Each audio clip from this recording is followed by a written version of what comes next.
ఓం శ్రీ గణపతయే నమః. ఓం శ్రీమాత్రే నమః.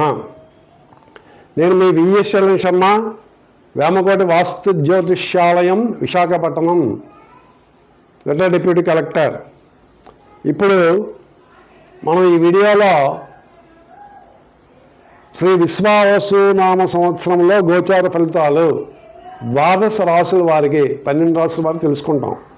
ఈ వీడియోలో ఇప్పుడు తెలుసుకున్నది మనం మీనరాశి గురించి. మీనరాశి 12 రాశుల్లో చివరి రాశి, ముఖ్యమైన రాశి కూడా. మీనరాశి ఎందుకంటే అంత ముఖ్యంగా చెప్తున్నాము అంటే, ఈ సంవత్సరము షష్టగ్రహ కూటమి మీనరాశిలో జరుగుతున్నది. షష్టగ్రహ కూటమి వల్ల ఎక్కువగా ఎఫెక్ట్ అయ్యేది అంటే ఈ రాశి వారే. మీనరాశి వారికి ఒక రకమైన బ్యాడ్ పీరియడ్ అని చెప్పొచ్చు. కాబట్టి మీనరాశి వారు చాలా జాగ్రత్తగా ఉండాలి. ఇది ఒక సూచన మాత్రమే, గమనిక. ఈ గోచార ఫలితాలు 40% మాత్రమే మీకు వర్తిస్తాయి.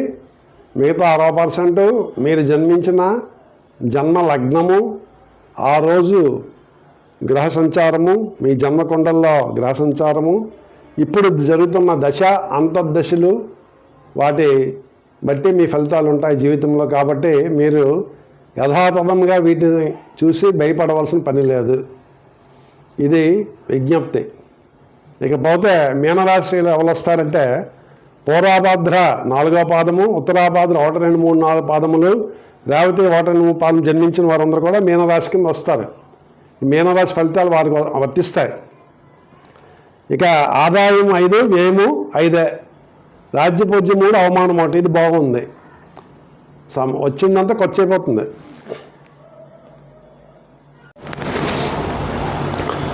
అతను శని మనకి ఏం చేస్తున్నాడు? జన్మం శని.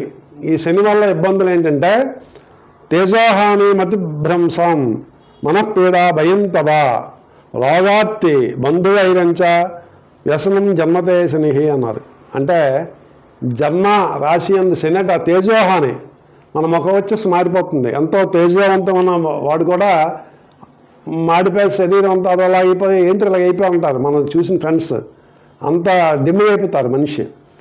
మతి భ్రంశం అంటే మన మతి బుద్ధి ఒక దగ్గర స్థిరంగా ఉండదు. ఈ పని చేద్దాం, ఆ పని చేద్దాం, ఏ పని చేయము. ఆ పని చేసిన కూడా సంగోరలో చేసి ఆ పని వదిలిపెట్టేస్తాం, ఫలితాలు రావు.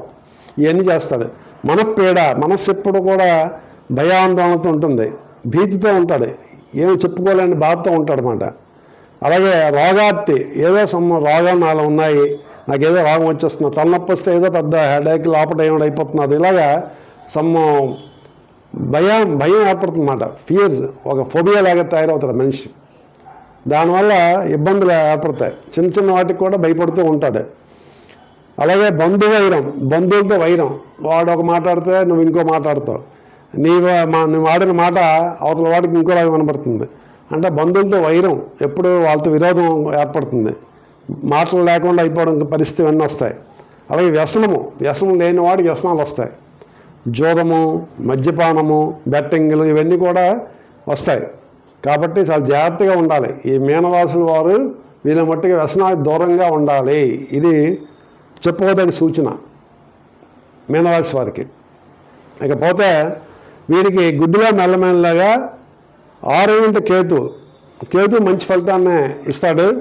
ధైర్యం బుద్ధి వీరం వృద్ధి రిపునాశం సదా శుభం అని చెప్తున్నారు.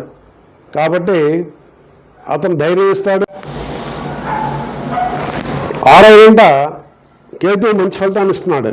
ధైర్యం బుద్ధి వీరం వృద్ధి రిపునాశం సదాశుభం, గౌద్భూమి శత్రునాం లాభం, రిపుస్థాన గతోపణి అన్నారు. అంటే 6వ కేతు ఇవన్నీ లాభాలు ఇస్తున్నాడు. ధైర్యం ఇస్తాడు, బుద్ధిని ఇస్తాడు, వీరవృద్ధి అంటే శక్తిని ఇస్తాడు కొంతవరకు. రిపునాశం, మీ శత్రువులు మీ ఎదుటిగా మాట్లాడలేరు. రిపునాశం సదాశుభం. అలాగే గౌద్భూమి, గోవుల్ని, భూమిని, మీరు భూమిని కొనాలనుకుంటే కొనగలరు ఈ టైంలో. చూసారా, ఒక పక్క శని మీకు ఇబ్బంది పెడుతున్నా కేతు వల్ల మీరు లాభాలు పొందుతున్నారు. కాబట్టి మిశ్రమ ఫలితాలు వస్తాయి, మీరు ఇబ్బంది పడాల్సిన పని లేదు. కాబట్టి మీనరాశి భయపడిన పని లేదు. మీనరాశి వారు చక్కగానే ఇక ఈ సంవత్సరం ఉంటుంది అని మనకి తెలుస్తున్నది. ఈ సంవత్సరం ఆరంభంలో వీరు ఆర్థికంగా శారీరక మానసిక ఒత్తిళ్లు ఉన్నప్పటికీ అక్టోబర్ నుంచి డిసెంబర్ నెలలో మంచి అభివృద్ధి సాధిస్తారు.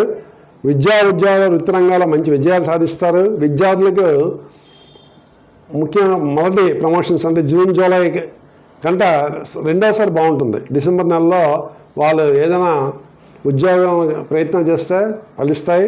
టెస్టులు రాసిన సెలెక్ట్ అవుతారు అప్పుడు తప్పకుండా. అలాగే భాగస్వామి వ్యాపారం వల్ల నష్టాలు వస్తాయి కాబట్టి చాలా జాగ్రత్తగా ఉండాలి వ్యాపారస్తులు. జాయింట్ వ్యాపారం ఈ సంవత్సరం చేయకండి. మీనరాశి వారు మిమ్మల్ని మోసం చేస్తారు కాబట్టి భాగస్వాములు వద్దు. అలాగే ఉద్యోగులు మాత్రం ప్రమోషన్లు రావాల్సి వచ్చి ఆగిపోతాయి. ఆ లిస్ట్ ఆగిపోతుంది, ప్రమోషన్ లిస్ట్. అది ఒకటే చాలా ఇబ్బందికరమైన వాతావరణం మీకు. కాబట్టి ప్రతినిత్యం హనుమాన్ చాలీసా పారాయణ చేసుకోండి. అలాగే గురువారం నాడు నియమాలు పాటించండి. శ్రీ గురు దక్షిణామూర్తి స్తోత్రాన్ని పఠించండి. లేదా దగ్గరలో ఉన్న మేధా దక్షిణామూర్తి ఆలయానికి కానీ దత్తాత్రేయ ఆలయానికి కానీ వెళ్ళి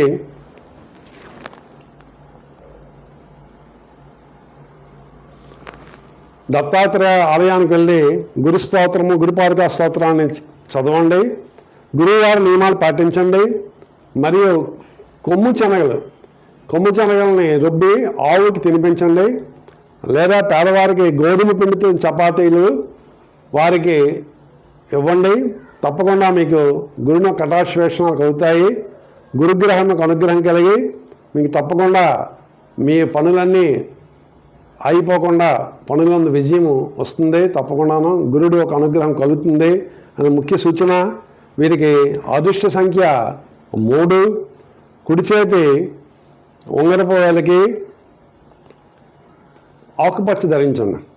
అట్లాగే కనకపుష్య రాగము లేకపోతే నీలము కూడా ధరించవచ్చు. మధ్య వేలికి నీలము, అలాగే చూపుడు వేలికి కనకపుష్య రాగము. ఈ మొత్తం 3 కూడా మీరు ధరించితే మంచి ఫలితాలు వస్తాయి అని మనకి గోచారీత్యా తెలుస్తున్నది.